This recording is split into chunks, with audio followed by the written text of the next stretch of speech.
जागिए के रतिया में कोइनी छठ बरतिया तब नाही पुरल अरमान हो।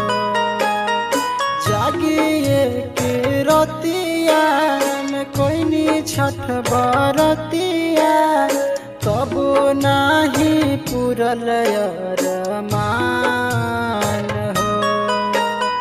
कहिया ले अइबू तू ये छठी मैया जोहत जोहत हो गइल बिहान हो। कहिया ले अइबू तू ये छठी मैया जोहत जोहत हो गइल बिहान हो।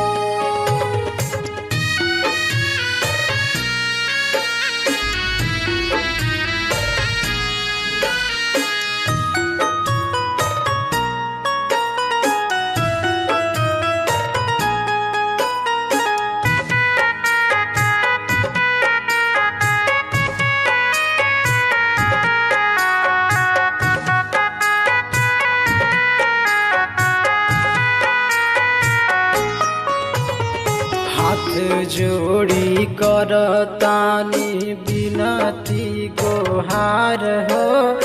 आके हमर अरघ के कर स्वीकार हो। आगे हमर अरघ के कर स्वीकार हो।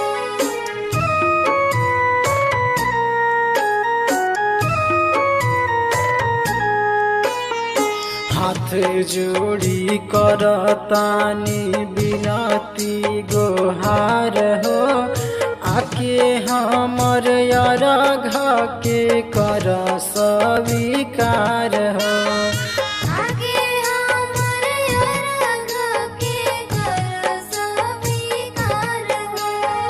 भोर के किरनिया से चमके गंगा पनिया लाल भइल पूरा आसमान हो। कहिया ले अइबू तू ये छठी मैया जोहत जोहत हो गइल बिहान हो। कहिया ले अइबू तू ये छठी मैया जोहत जोहत हो गइल बिहान हो।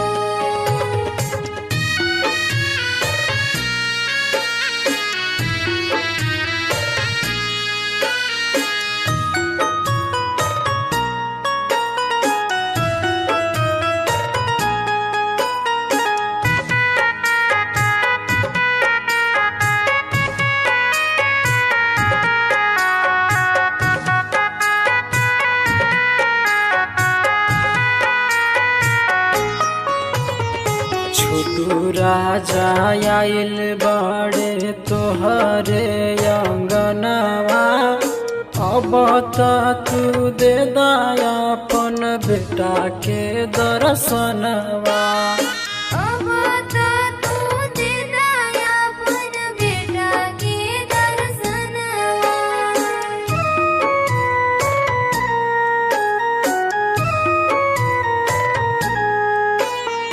छोटू राजा आइल बाड़े तोहरे आंगनवा अब त तू दे दया अपन बेटा के दर्शनवा।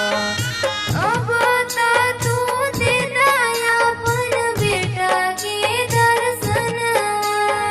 रोता नयनवा अब लागता न मनवा छछनता हमर परान हो। कहिया ले अइबू तू ये छठी मैया जोहत जोहत हो गइल।